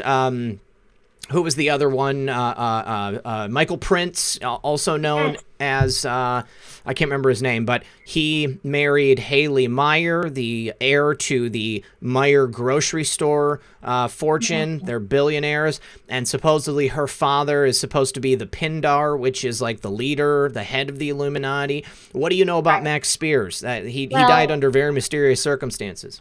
He really did. And he was another one of those where they just said, oh, he's on drugs again. He's crazy. But I watched his videos and he gave so much information. I don't know if you remember. He talked about the blood groups that they want for the controlled drones. He said any RH negative, VE, 0 negative, or O negative, B negative, AB negative. But all this stuff he was saying, I mean, he really knew some stuff. He also...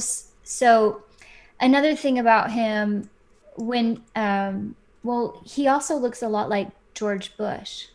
Have you noticed that? He does have a passing resemblance, yes. It's kind of, and he was saying that he is from that bloodline, that they used his, the Bush bloodline to experiment with him and stuff. And it kind of, it's interesting because he only had a mom. There was no dad in the picture, and I always feel like they go after these single families that really need money in exchange for something.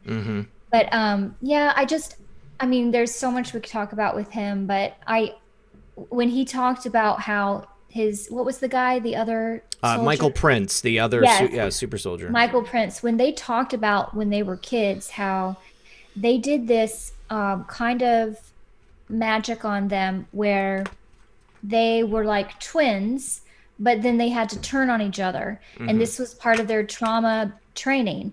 So imagine you're a little kid and your best friend that you love so much, right? And then they force you to go out and harm this person. And this is part, you know, when you're a kid. And he's talking about this. And I all these stories, it's like they line up with the same stuff that Kathy O'Brien shared, the whistleblower from the MK Ultra.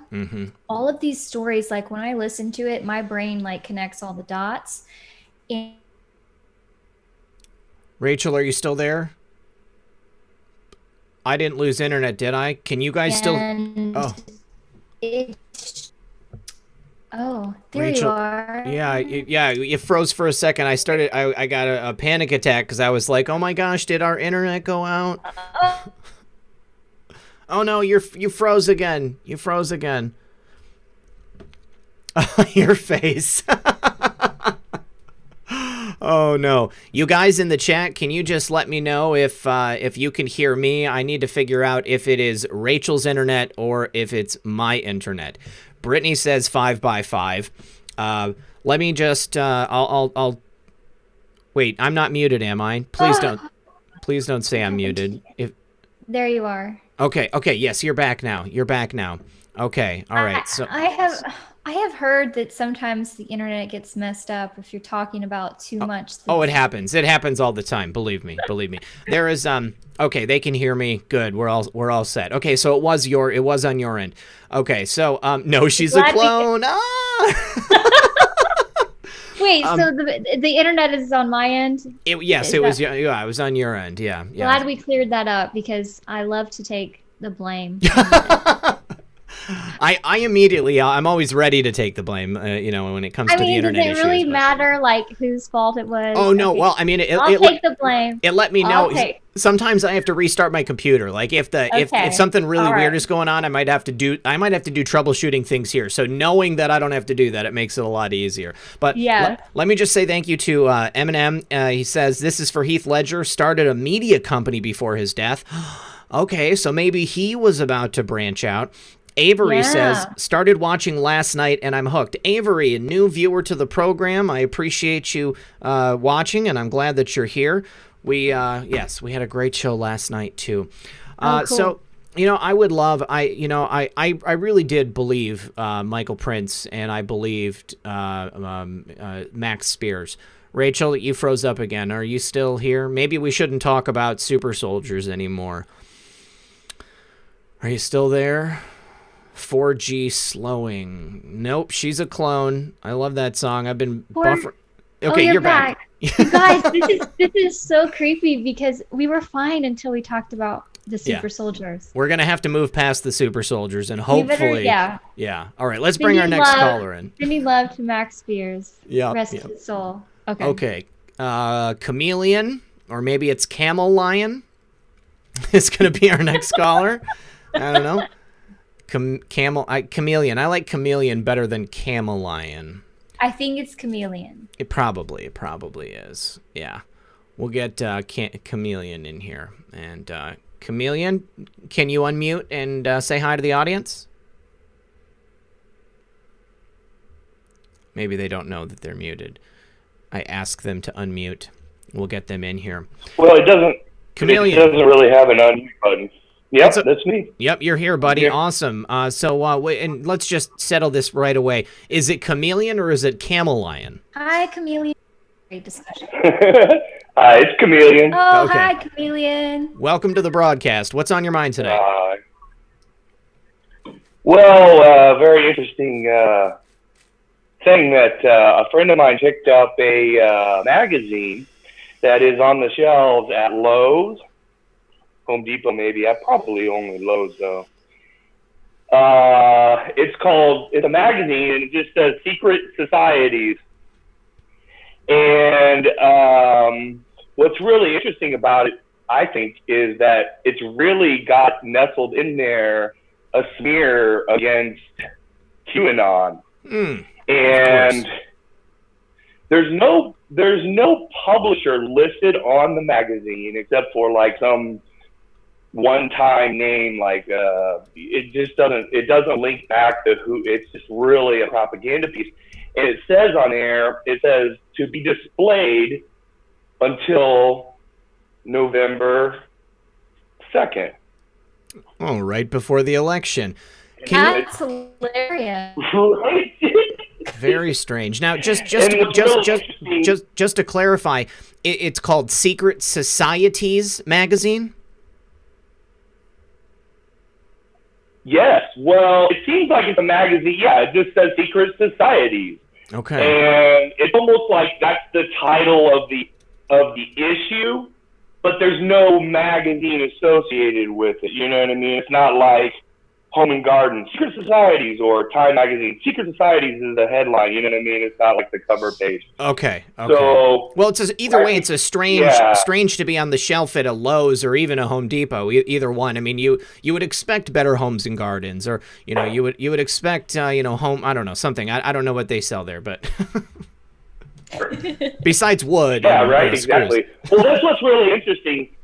It's like, okay, well, what is it they want us to know about secret societies? Because this is as mainstream as it gets. Like, this is basically what people going to see when they're standing in line 6 feet apart, and they have all this time to read. So they're going to pick up this magazine, they're going to flip through it, and they're going to be like, oh yeah, the Freemasons, oh yeah, the Ordo Templi Orientis, and then they flip through, and then they see like the Pie Eating Club of Connecticut, whatever, and you're like, what is this? And it's like these really strange people and these the drum corps of Louisiana, and it's like a bunch of people just with like drums and stuff, and you're just like, okay. And they have these kook societies mixed in here, right? Like all kinds of different like secret societies that are like kind of like weird, like the Oddfellows Club and stuff like that. But then right at 3/4 of the way through, literally listed as if it's a secret society is a thing on QAnon. And so when I hit that, I was like, oh, it's obvious. They're trying to associate kookiness and secret societies, because they didn't have the big ones in there. I'll be honest with you. They didn't have the Jesuits in there. They didn't have Boulay. They didn't have a lot of the ones that we know are really at the top. Yeah. But then boom, there was QAnon, and I was like, oh, that's it right there. This whole thing is a smear tactic, and they're going to pull it off the shelf the day before the election, so that if anybody tries to go back and be like, oh no, I saw about that, when it's all in the news, they're going to go try and grab that off the shelf, and they won't be able to, So I just think it's really interesting, very, very interesting point about that, and I think it kind of ties into what we were talking about here first. So I just wanted to bring that up to you guys and let you know about it. And see what we thought. Well, I certainly appreciate it. If there's anybody out there listening who has, happened to see a copy of this magazine at whatever home improvement store it was at, and you want to grab a copy and, maybe send me a couple of pictures or even send it to me in the mail, I would be eternally grateful. I would certainly like to see it. But I think you're right. I think your instinct is correct. They're trying to discredit the movement in some way and then tie it to these, other kookier movements. To discredit us as a whole, because then if they can look, they say, oh, the Royal Society of Oddfellows or the Secret Society of Turtles. Of course, it's just like QAnon. They're a bunch of kooky conspiracy theorists. Exactly. Yeah. Exactly. All right. More the same. It's going to be the same. Yeah, I appreciate you. You guys take it easy. You're doing a great job. Thanks, brother. Appreciate you calling in. Thanks, Chameleon. Talk to you soon, bro. Thank you. Awesome. Good call. All right. Coming up next is Group C. My friend Group C. I hope everybody's enjoying the show. You guys, we've got just over 3,700 people here. If you wouldn't mind hitting that like button, and you can still share it while we're in the middle of the broadcast. Q-Mom said she is very surprised. No, I'm very shocked to know that you are unfamiliar with or seemingly hesitant to talk about the reality that is cloning. And yes, Rachel Farris, we must talk about this and stand up for the children. The reality is this is just a subject that I never ended up researching, and I only saw a couple of videos about it, and it was to be quite honest, there were other things that I was researching that I was very heavy into, so I just never got to it. And let's be honest, in the last couple of years, the algorithm on YouTube has changed it so that unless you're already following a subject, it's very difficult to get into the research on YouTube. I used to love this platform, been on here since 2006 because you could, or maybe it was 2008, I'd have to look at my profile, but I used to come here to find the stuff and interesting videos that you weren't going to find anywhere else. People who were, doing the deep research and putting it out there and helping people to find stuff that was just completely unavailable in any other venue. And now it's not like that. They're basically turning it into just, CBS, NBC, ABC on a streaming platform where you can go all at one place.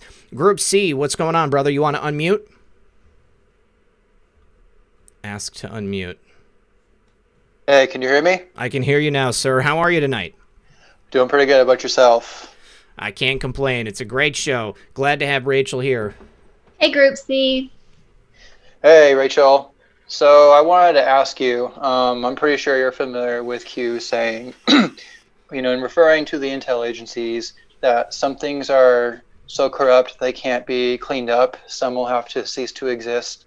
And I don't know, maybe it suggested that a new agency will take its place, or an existing agency will pick up the duties that former agency used to do.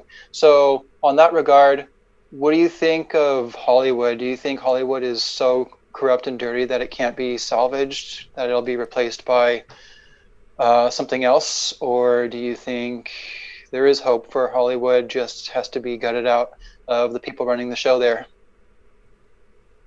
Well, that's a good question, Ace. I might just call you Ace. Ace. I like that.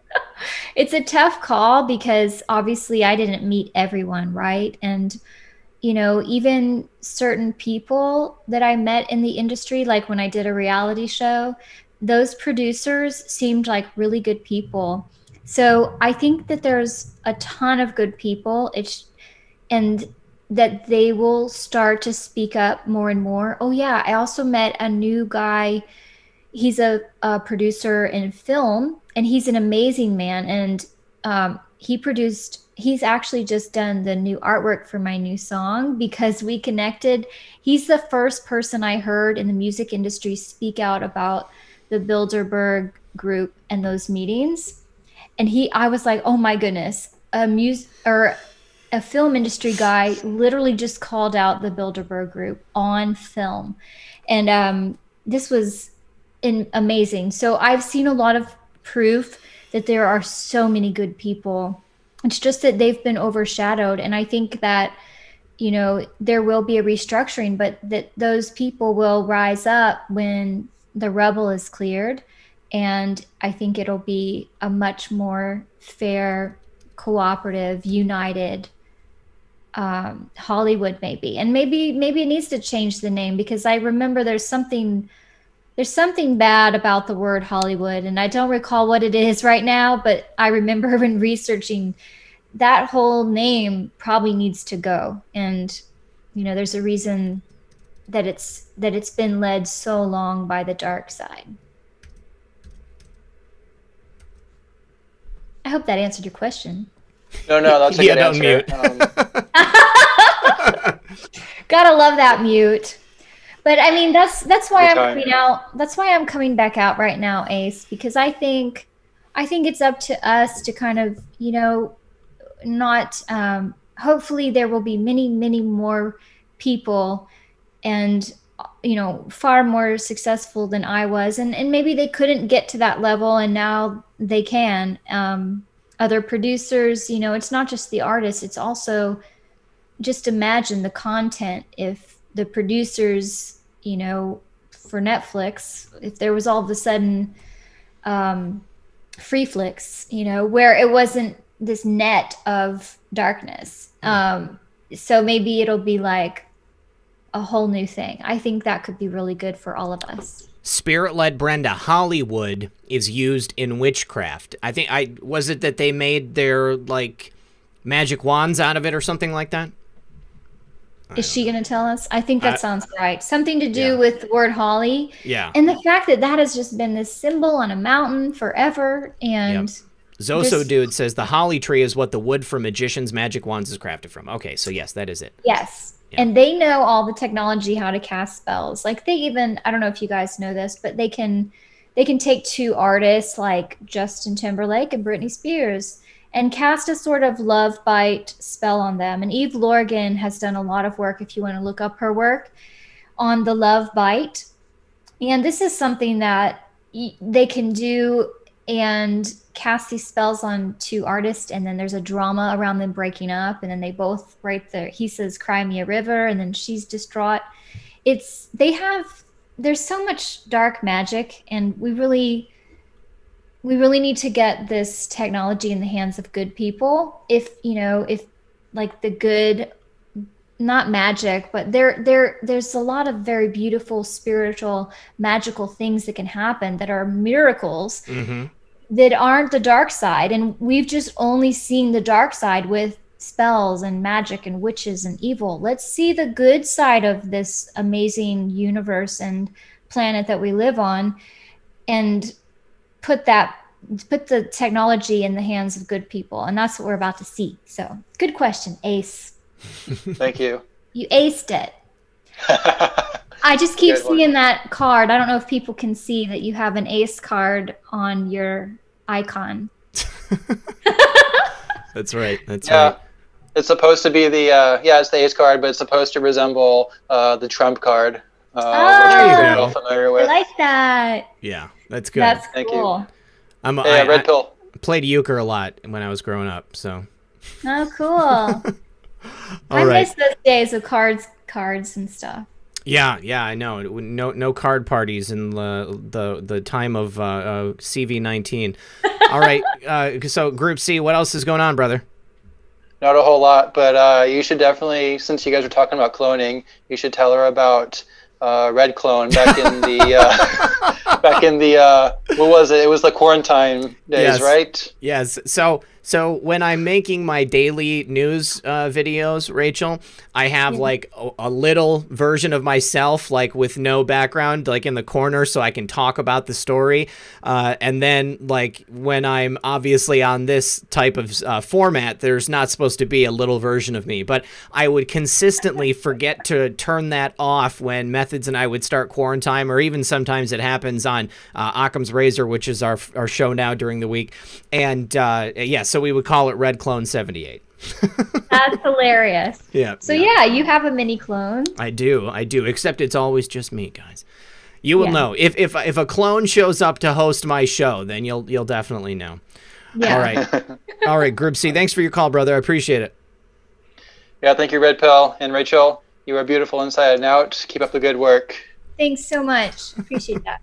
We'll see you. All right, take care, you guys. Peace. All right. I need to say just a couple messages from Patreon. Marguerite says, you handle yourself real well, Zach. Very impressive. Thank you for your efforts. I appreciate that. Rex says, just joined. Thank you so much for all you do. Get yourself a new mic. We got this already in the works thanks to Susie. Thank you again, Susie. Also, Kara says, hi, Zach. First, I tell people about you all the time. Your humility, your faith in the Lord, your brilliance, words can't express, Zach. I pray consistently that you stay encouraged, protected, favor with your potential guests, divine wisdom. Okay, first you're in California. Hold on, I want to make sure that I don't give anything away here that I'm not supposed to. But yes, like yes, I will say that was very heartfelt, Kara. I really appreciate the sentiment. And also, this is actually from Don back in July. I missed it. I'm amazed at the amount of information you're providing us. I believe you have been placed perfectly for such a time as this. You have my support and prayers. Lead on. Where we go one, we go all. Thank you very much, Don. I appreciate that. That's so cool. Follow the White Rabbit is going to be our next caller. And we've got just about 12 minutes left, you guys. So I'm going to go ahead and take the number off the screen, and hopefully we'll be able to get to the last people that are here. But Follow the White Rabbit is getting their microphone working. Also, Suzanne on Subscribed Star, thank you very much for your hard work. I truly enjoy listening to you daily. Roger that. What's up, Follow the White Rabbit? How are you? Hey there, my just so you know, and all your viewers know, yeah, if you're not sitting there watching the TV and so for instance, I'm 2 stories, I'm downstairs and I'm grabbing some stuff from downstairs for my wife and myself. Mm-hmm. Last week I called in and I was, it was either last week or the week before, I was Truth Over Facts. Oh, yes. And on your phone, I have my earbuds in, and you don't get a tone or anything. There's no notification. Yeah. So if you're not sitting there watching, you get up and go to the bathroom or something. Yep. So I told her, I was like, if you hear "Follow the White Rabbit," like just yell it out. And I heard her. She was like, "You're wrong." That's great. Good job. Good job. Yeah. And I think we paused it for a second or two, so there's like a delay in the house. So anyways, Follow the White Rabbit. I don't know if you remember the movie The Matrix. Obviously it's a play on your red pill plus the Hollywood stuff, but he gets that message, follow the white rabbit, and the chick shows up with the tattoo of the white rabbit, and he goes to the rave, and that's how he ends up getting red pill. He follows her through them. Anyways, regardless, it's absolutely fascinating what you guys are talking about. As always, just like red pill and methods with this whole stuff we're not familiar with, I'm always going to say, show me the sauce. Yep. The cloning stuff, I've never really seen the proof. I really am interested in anything that is, if it touches the X-Files type stuff, mm-hmm. I want to see it. I'm interested in it. I'm right there with you. Follow the White Rabbit. I mean, that's why I said I was skeptical, because it's only firsthand accounts. I mean, I haven't seen anything that is hardcore sauce. Exactly. One thing I do have a question about, and it's kind of twofold. The reason I'm calling in, my wife was really, really interested in watching the Corey Feldman pay-per-view. We actually paid all that stuff. It got hacked. I don't know exactly what happened.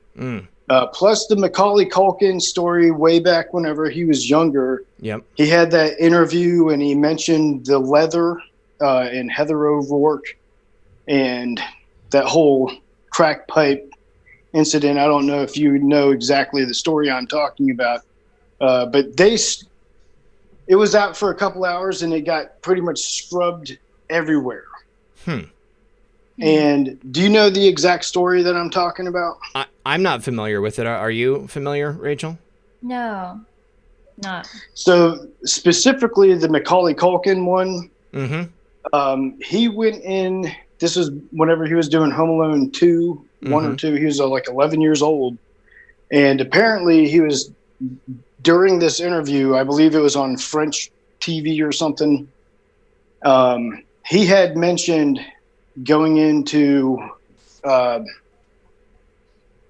was a producer, some guy, he just said that this guy was in this room with a big time producer type, executive type suit, if you will. Okay.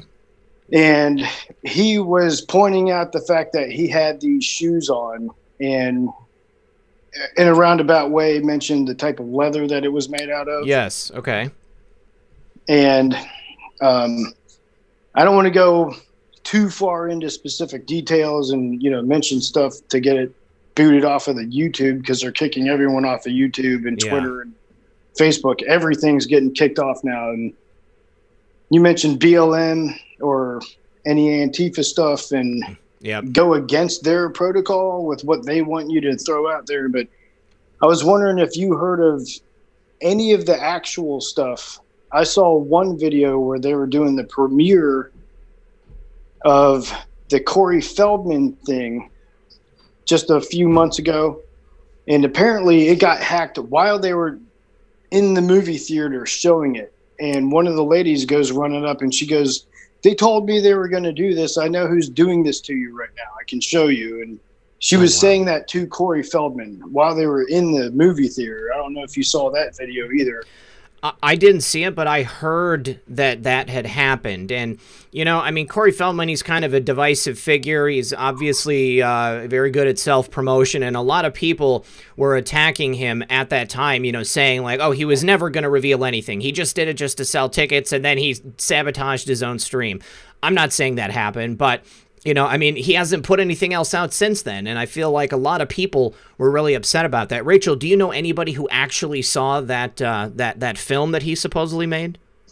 No, I don't. And that's the last thing I saw was I saw him in LA, and I went to his presentation at this theater, and he was talking about it, and I just don't know a whole lot. I tried to get a read on his genuine levels or his authenticity level, and it's really hard to do that with all these people. It is, but since I was in the room with him, I did stand up at the end and ask him a question, and because it was a Q&A with him, and this was a small theater of Los Angeles industry people, and I asked him, so, you know, because there were two women side by side from the Me Too movement that were speaking. These were well-known actresses. So this is recent.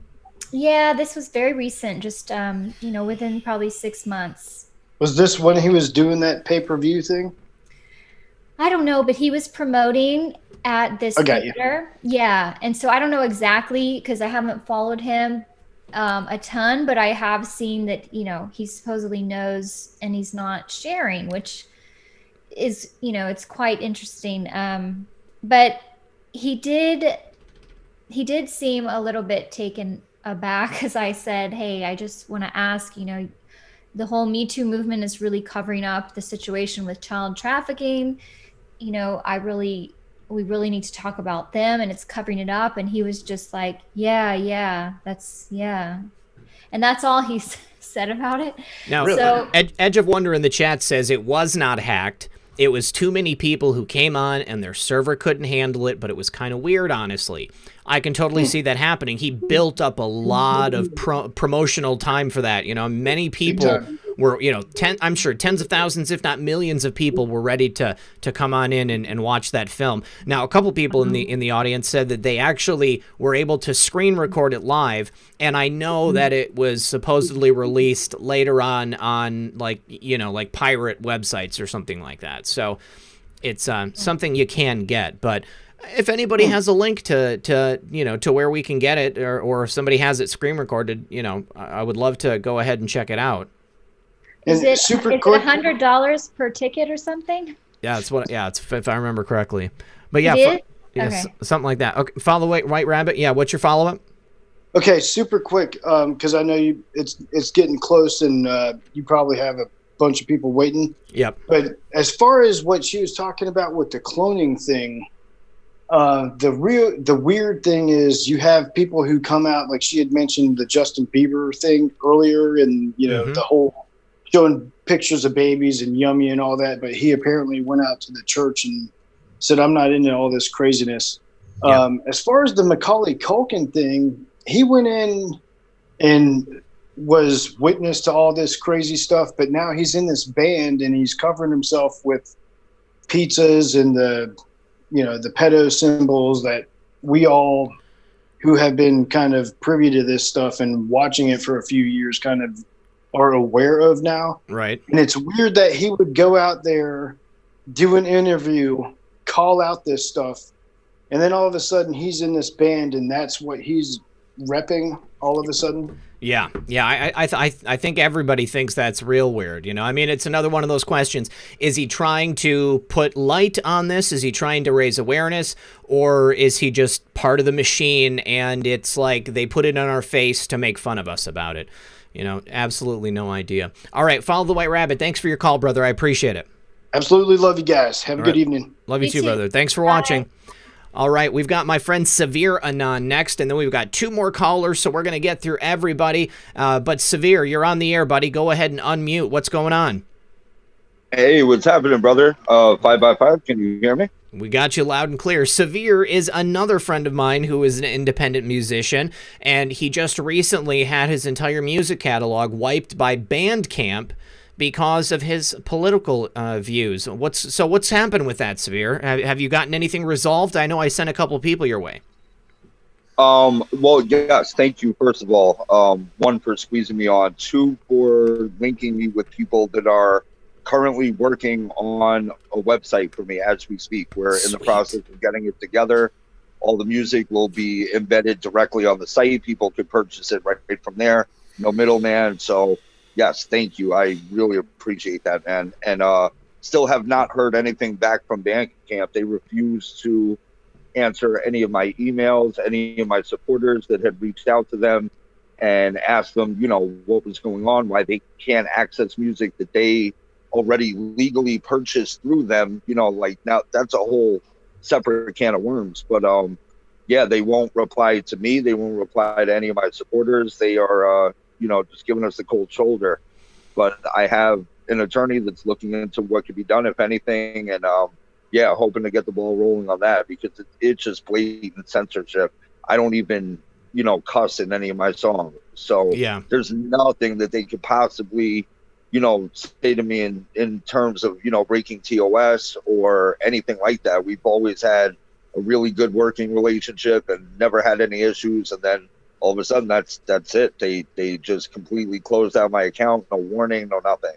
So just doing my best to try to spread the word out there on Twitter, that anybody that did want to get my music, it's still available. I'm doing it directly. They can just DM me at Severe None on Twitter. So yeah, that's it on that end of things. Awesome, man. Well, I'm glad that things are in the works, and I'm glad that I was able to help you. You know, I mean, you've always been a great friend, and I really appreciate your work, your artistry, and I just think that it is one of the most ridiculous things that can possibly happen to people, when these sites will silence one side and then allow the other side to just say whatever you want. I'm sure that there's probably a lot of really offensive stuff on Bandcamp that gets sold and bought every single day. But as soon as you say that you support the president, well, you know, that's not allowed. So we're going to destroy your career. We're going to rob all these people of their purchases that they already made. It's a terrible, terrible thing. You don't deserve it. Well, do you got a question for Rachel? Yeah, no, I am actually just getting in, but from what I caught of the show, I just wanted to thank you for all that you're doing, Rachel. It's amazing. And, you know, we need more voices like yours out here in the movement, speaking out, you know, on all of our behalves, because it's crazy the way that we're being silenced, the way that we're being treated. And all we're trying to do is spread the truth and, you know, wake people up and red pill them. So everything that you're doing on that front is highly appreciated by many. So thank you.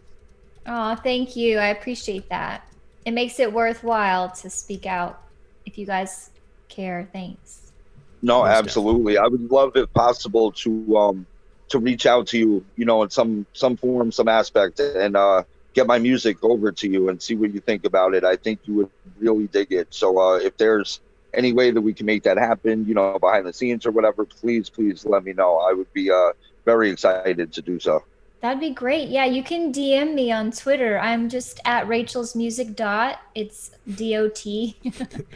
Yeah. It's also in the description of the video, Severe. So, and she's very prompt with her DMs. I can attest to that. I'm terrible with I get so many, I just can't even, but she was great about it. Yeah, I haven't been on Twitter very long, and that wasn't even around when I had my hit song. So I don't have a ton of followers. So yeah, you can DM me there and I'll totally get it. Awesome. Oh, absolutely. Definitely be on the lookout for that, because I will be doing that ASAP. So thank you again for all you're doing. And yeah, great show tonight, guys. And as always, thank you for everything you're doing in the movement, Zach. You are a huge voice out here, man, and it makes a difference. It really does. We need a lot more people to fill this vacuum that's going to be left.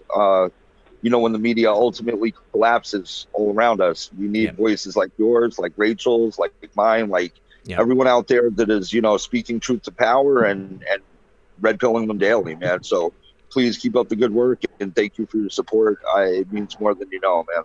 Well, Severe, everything that you said, right back at you, brother. I love you, and I look forward to seeing what you've got on the burner. Okay, brother? I'll talk to you soon.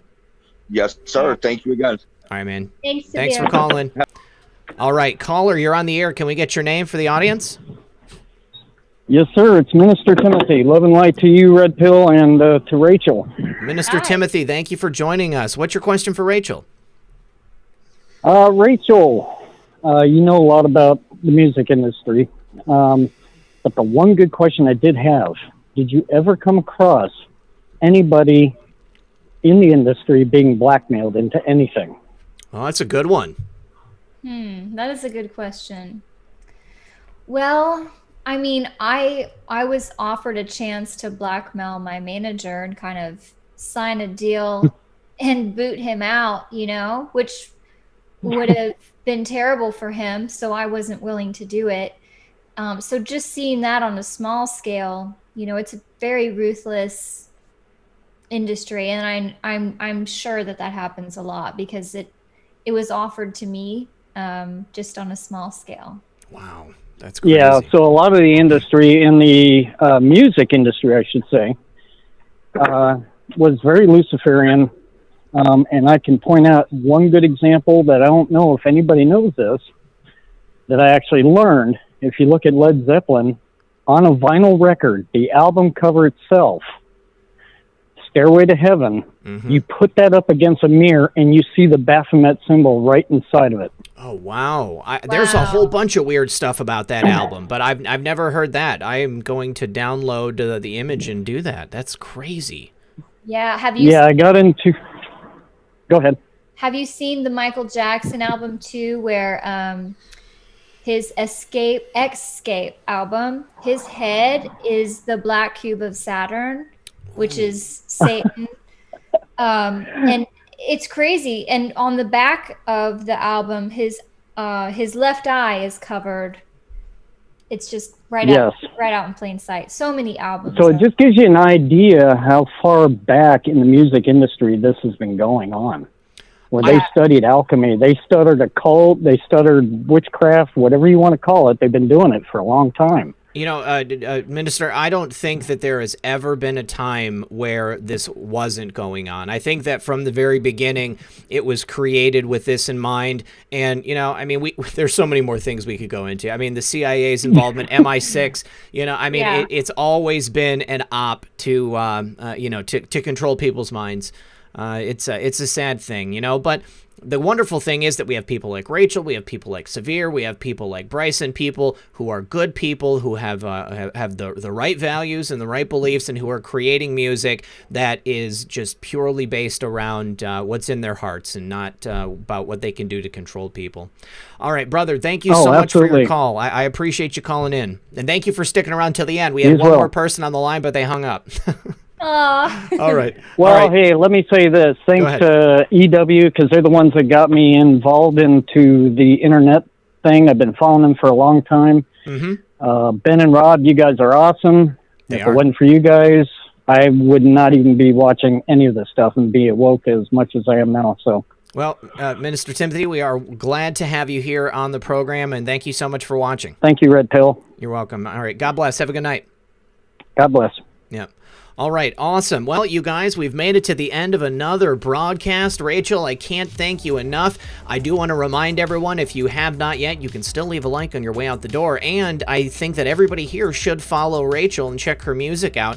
Rachel, just give us a refresher. Where can people go to find you? Yes, please come and find me on my official website, rachelsmusic.com, RACHELSMUSIC.com.